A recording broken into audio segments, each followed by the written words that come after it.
Rampachodavaram MLA శ్రీమతి మిరియాల శిరీషాదేవి అసెంబ్లీలో తొలిసారి ప్రసంగించిన అవకాశం దక్కడంతో జీవో నంబర్ 3ని ఆవశ్యకతను తెలియజేసే పునరుద్ధరించే విధంగా రాష్ట్ర ప్రభుత్వం చర్యలు తీసుకోవాలని ముప్పు మండలాల ప్రజల పోలవరం బ్యాక్ వాటర్ తో పడుతున్న ఇబ్బందులను పోలవరం నిర్వాసితుల సమస్యలను అసెంబ్లీ సాక్షిగా ముఖ్యమంత్రికి తెలియజేశారు.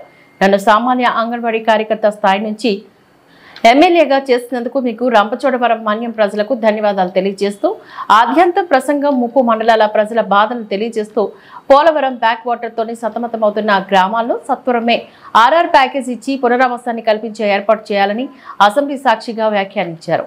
ఈ ప్రసంగానికి రంపచోడవరం మన్యం ప్రజలందరూ హర్షం వ్యక్తం చేశారు.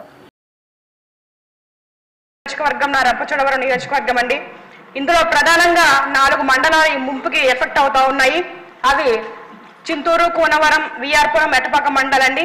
దేవిపట్నం మండలంలో కొన్ని విలేజెస్ కూడా ఈ ముంపుకు గురవుతా ఉన్నాయండి.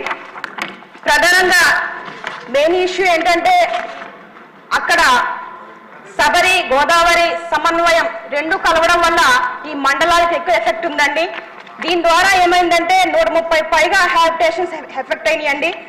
34,000 మంది ఫ్యామిలీస్ ప్రజెంట్ ఈ 4 మండలాల్లో ఎఫెక్ట్ అవ్వడం జరిగింది. తద్వారా వీళ్ళు ఏమవుతుందంటే పర్మనెంట్ రీహాబిటేషన్ సెంటర్స్ లేకపోవడం వల్ల ఈ 4 మండలాల ప్రజలు కూడా కొండల్లోనూ, గుట్టల్లోనూ, రోడ్ల పక్కన కూడా టెంట్లు వేసుకొని ఉన్నటువంటి పరిస్థితులండి. చాలా మంది కూడా ఎక్కడ ఉన్నారు అని గుర్తించలేనటువంటి పరిస్థితులు కూడా ఈ 4 మండలాల్లో ఉన్నాయండి. కాబట్టి నేను ఒకటే కోరుకుంటా ఉన్నాను, ప్రతి సంవత్సరం వరదలు వస్తాయి. ఇదే విధంగా ఈ ముంపు ఉన్నప్పుడల్లా వీళ్ళందరూ కూడా కొండలు, గుట్టలు ఎక్కడం, లేకపోతే ఆ పునరావాస కేంద్రాలు ఎక్కడైతే ఇచ్చారో అక్కడికి వెళ్ళిపోవడం, ఇలాగా సరిపోక చాలా మంది ఎక్కడెక్కడో బస చేస్తున్నటువంటి పరిస్థితులండి. అయితే నేను ఒకటే కోరుకుంటా ఉన్నాను, గత 15 సంవత్సరాల నుంచి మా రంపచోడవరం నియోజకవర్గంలో తెలుగుదేశం దూరంగా ఉంది.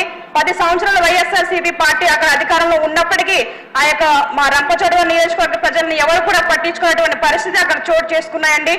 నేను ఒకటే కోరుకుంటా ఉన్నాను, ప్రజలకు హామీ ఇచ్చి ఒక నమ్మకాన్ని ఇచ్చి ఈ రోజు అసెంబ్లీలో అడుగుపెట్టడం జరిగిందండి. కాబట్టి ప్రజలు ఏ సమస్యలతో అయితే ఇబ్బంది పడతా ఉన్నారో వీళ్ళకి ప్రధానంగా R&R